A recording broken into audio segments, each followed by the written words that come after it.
Alright guys, I heard about this interview the other day with a BBC Director of Diversity and Wokeness, and let me tell you, it is beyond cringe, both on the Telegraph's part, but also in regards to the Labour, Remain and Obama supporting trout that they are interviewing. As a matter of fact, it seems she's that die-hard Labour, she was getting belt-fed pork sword by David Lammy for 2 years. Well, at least the article states that anyway. If true, surely she could have done better than that, but who am I to judge? I got a face like a slapped arse, so I will pipe down on that one, I guess. Now, naturally, the person interviewed, June Sarpong, working for the BBC, will not surprise any of you, considering her political leanings mentioned a moment ago. And obviously, the absolute bullshit she comes out with here likely won't surprise any of you and probably got her the job. Apparently, she is the Director of Creative Diversity at the BBC and lives in good old Islington, so a clusterfuck of stupidity is guaranteed from the very beginning. But in true BBC brain-dead shitweasel fashion, she actually claims white people are not judged on their race, while she sits there doing exactly that in this article. The mental gymnastics required are going to be biblical as we know, and being with Lammy for 2 years makes it an almost dead certain at this point. Now, the embarrassing article itself is a book promotion for this BBC executive, so don't expect robust rebuttals of her woke bullshit, and thankfully means we don't need to read through all of it. We can just focus on the bullshit that she actually comes out with. It headlines, June Sarpong on white privilege, unfairness is baked into our system. Well, it certainly is now, let me tell you. The BBC's Director of Creative Diversity talks about race, class, and why The Archers is safe from a woke makeover. Which, let me tell you, The Archers or whatever it is probably doesn't really matter if it goes woke, because I expect hardly anyone fucking watches it. Let's be honest, if it's a BBC show, it's probably a complete shit pit anyway. It says here, if there is one thing that unites Tory MPs, it's mistrust of the North London liberal elite.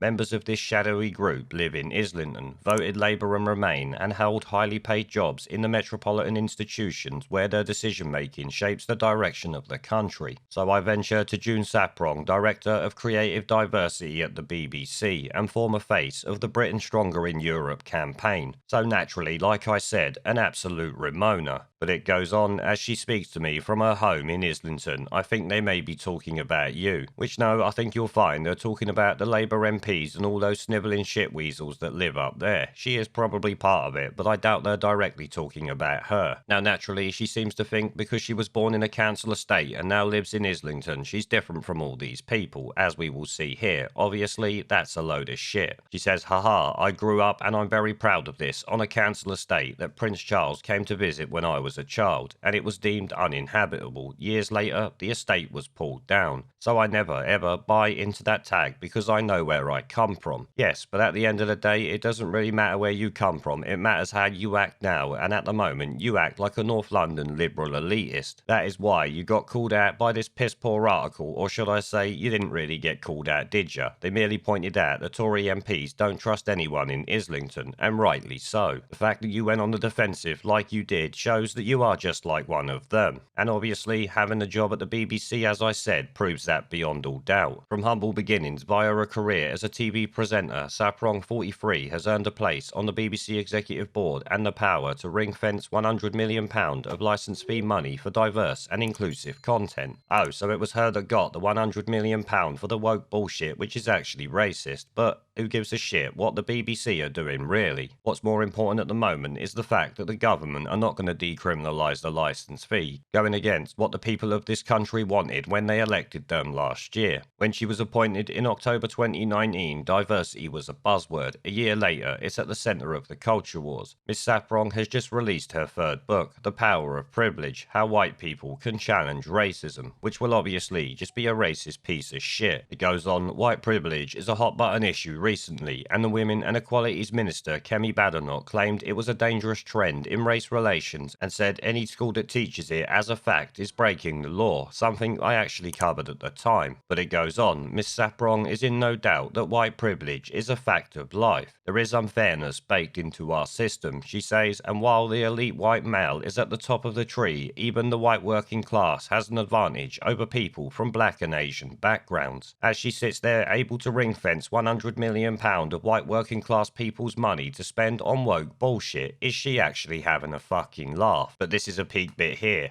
I don't for a single second think that all white people are privileged, of course not. But there are benefits even if you come from a low income and you're white. You're never judged on your race, she explains, except by you at this very moment right now. And of course, the BBC, politicians and all these other media shitweasels that do it almost on a daily basis. You may be discriminated against because of your class, you may be discriminated against because of your age, you may be discriminated against because of your gender, size, etc. But you will never be discriminated against because of your race, and that in itself feeds into the concept of white privilege, which is just obviously bollocks because she is sitting there discriminating against us right now based on our race, coming out with this white privilege nonsense. I mean, I do have to say, these people seriously know that doing this shit only hurts race relations, which is entirely up to them at the end of the day. Most people will obviously just ignore it, but they will turn some heads, and in the end of the day will create a situation that need not be there. But at the end of the day, these woke lunatics and all of them will be the ones that suffer when the shit hits the fan. If they think they will be safe from either side in a situation like that, then they are very mistaken. She goes on though, Miss Sarpong is conscious of the inclusive part of her job description and talks passionately about increasing white working class representation on the BBC, as she does about everything else. Well, I'm gonna tell you right now, you'll have to drop this woke bullshit, race baiting cunt actions that you're doing, acting like David Lammy essentially, and the rest of it. White working class people are not really gonna want to sit there listening to your bollocks. As a matter of fact, they'll probably tell you to shut the fuck up. But I think you can all tell the audience she's trying to play to when she's promoting this book by coming out and doing an interview with the Telegraph talking about white privilege and how we all seem to have privilege over her despite the fact that she's probably stinking rich and can take the piss with our license fee money, putting it, as I said, into diverse and inclusive content, which is obviously just gonna be a load of shit. A bit like that comical Anne Boleyn bollocks that they've got going on at the moment. I have got to say though, well done to this bint here for turning more people against the BBC. It seems that is their actual aim at this point, so maybe we should celebrate when they do it.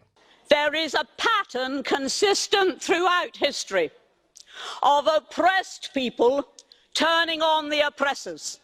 Slaves against their owners, the peasantry against the feudal barons, colonies, Mr. Verhofstadt, against their empires.